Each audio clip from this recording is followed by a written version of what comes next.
Hi everyone, this is Mindy Egan and welcome back to the My Favorite Things YouTube channel. Today's video is a part of Camp Create 2021 and today I will be showing you the emboss resist technique. This is one of my favorite techniques and typically I do this technique with background stamps, but today I thought we'd change it up and use it for our images. This is a really quick and easy way to add color. So the first thing we need to do is emboss our images. I will be using a bunch of images off of the Bunch of Happiness stamp set.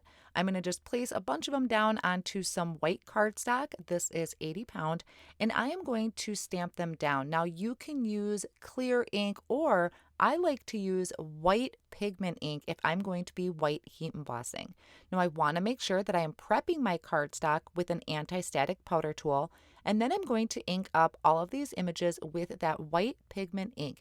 It stays sticky just a little bit longer than a regular dye ink, and it is just really great for white heat embossing. After I press my images down, I'm going to sprinkle on the white embossing powder and tap off any excess. The white embossing powder combined with the pigment ink, I think kind of helps fill in any lines maybe that the white embossing powder didn't catch. I just think it's a really great combination. Now that everything is smooth and melted with my heat tool and the paper has cooled off, I'm going to start adding color, starting with my pineapple. I used squeezed lemonade and I tried to do a little shading with wild honey, but that was just way too time consuming. So I'm going to go with just one color blend for my images. And I brought in Twisted Citron. These are all the Distress Oxide inks, which really are easy for blending. It's a very smooth ink. And it is also very forgiving. So since I had that Twisted Citron out, I did go through and ink blend the rest of my green areas like the leaves. Now for my orange here, I have dried marigold. And then I brought in candied apple for my apple up on top, and I also used the candied apple for the cherries. I'm going to try and switch up my reds a little bit. So for my watermelon, I'm going to use worn lipstick, and a lot of times I am tilting my blending tool so I'm just getting the very edge of my foam. That helps so I'm not getting my pink or red into the green so much. And then I used Festive Berries on the strawberry. Now, since we embossed, I'm going to just take my paper towel and rub off any excess ink from that embossing powder because the embossing powder is resisting all of that ink. I'll use the coordinating die to die cut those off screen, and I'm going to work on a background. I wanted something that really had a great color contrast with the bright colors of fruit that I have. So I'm starting with snow cone cardstock from My Favorite Things, and I am going to ink blend Mermaid Lagoon all the way around the edge. I'm going to just come in slightly towards the middle, but I'm leaving the middle plain. I'm not adding any ink to the middle of the cardstock. Then I'm bringing in Prize Ribbon, which is a great blend with Mermaid Lagoon.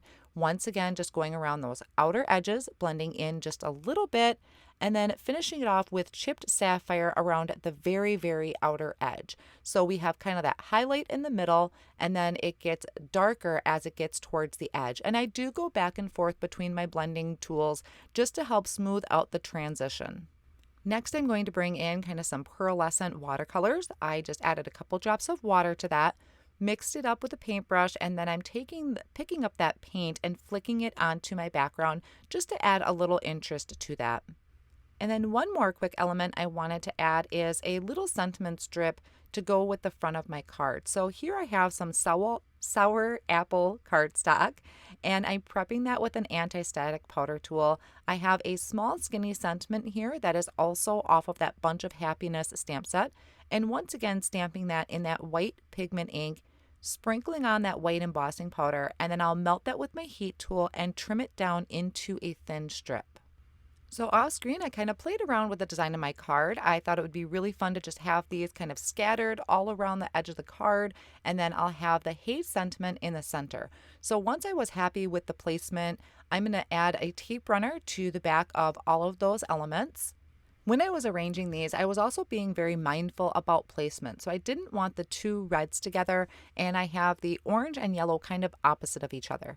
Once that is all laid out, I die cut the Hay Die-namics from white cardstock 2 times and once from gold mirror cardstock, and I layered it all together to give this a little bit of dimension.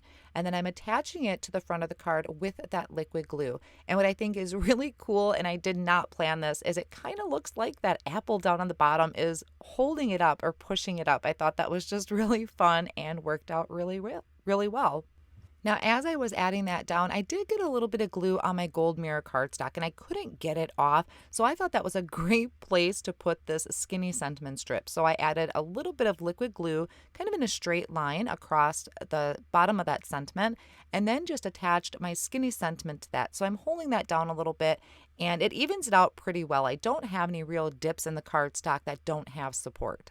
So that finishes off my card for today, doing the embossed resist with images. We would love to see what you create with this technique. There will be information down below in the video description and over on the MFT blog as well. So be sure to check that out and enter the giveaways. We love to see what you make. Thank you so much for joining today, and I'll see you again soon.